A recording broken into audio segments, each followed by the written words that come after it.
If you're fond of sand dunes and salty air, quaint little villages here and there, you're sure to fall in love with old Cape Cod. Old Cape Cod, that old Cape Cod. If you like the taste of a love. From Buck Island Studios in lovely West Yarmouth, Massachusetts, it's the Old Cape Cod with Liberty Sakara podcast. I'm the host, Dr. Lindeman. As you may know, Liberty Sakara is a residential cleaning company here on the Cape. But we talk about lots of things having to do with life on the Cape in general, and today is no different. It occurs to me that 2 weeks in a row on the Old Cape Cod with Liberty Sakara podcast, we were talking about birds, and today we're talking about bird feeders at your Cape Cod home, especially this time of year, end of May, beginning of June. Birds are everywhere. They have basically all built their nests, and many of their eggs have hatched.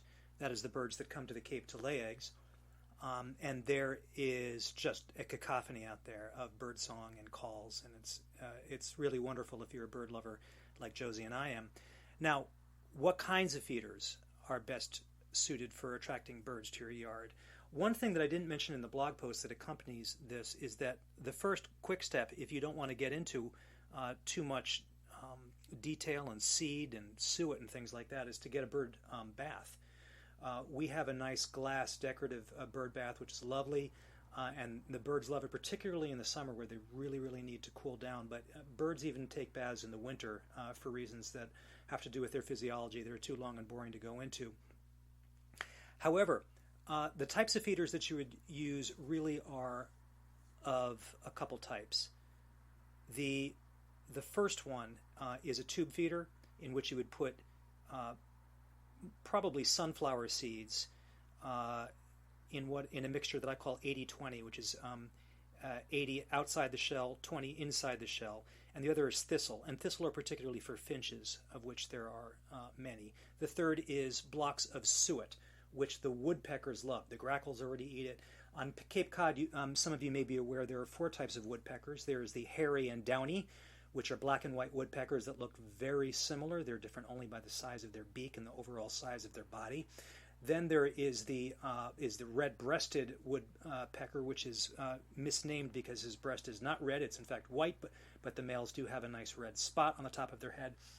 And then finally there is the magnificent American flicker, which is a very large woodpecker, brown, sort of the color of a mourning dove, but with speckled flowers and beautiful browns and yellows. It's just a gorgeous bird. So, how do you take care of your bird feeder? Clean it regularly. A good rule of thumb is every 2 weeks, and I use mild soap and I just rinse it and then make sure that it's well dried.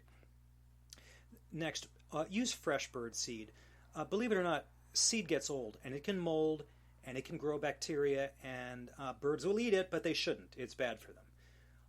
If it's been particularly rainy or windy, you may need to refill your bird feeder more often. Likewise, if it's been extremely hot or dry, you may need to reduce the amount of seed. The birds will eat it, although they probably should be drinking more. Excuse me. And that's why your bird bath, which doubles as a place where birds drink, is excellent. So, among my favorites, the American goldfinch, a beautiful, brilliant yellow and black bird. That's the males. The females are more of a dull brown. They have a beautiful, beautiful song.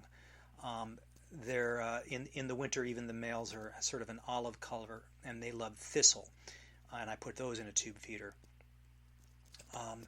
For gulls, depending on where you live, if this doesn't offend your neighbors too much, gulls eat anything, but they eat bits of fish. Look, the carnivorous birds out there will eat anything, but if you've got fried fish that's left over, or you've been barbecuing, the seagulls will certainly come and eat it. And then finally, one of my favorites is the purple finch, which is a bit larger than the American goldfinch, and they have reddish purple feathers, and they particularly like sunflower seeds, so you want to go with your 80-20. So you certainly want to have these up before winter hits. These things are really terrific, especially if you live on Cape Cod year-round. You do a big favor to the bird population if you help keep them fed and healthy during the year. We also have a heated bird bath, which has a minimum temperature, I think, of 68. It will never freeze, and the birds can drink from it and bathe all winter long. So that's all I've got for you for this episode. Please be sure to visit us at libertycicera.com. You can email me, rob@libertycicera.com. And until next time, continue to enjoy Old Cape Cod. You're sure to fall in love with Old Cape Cod.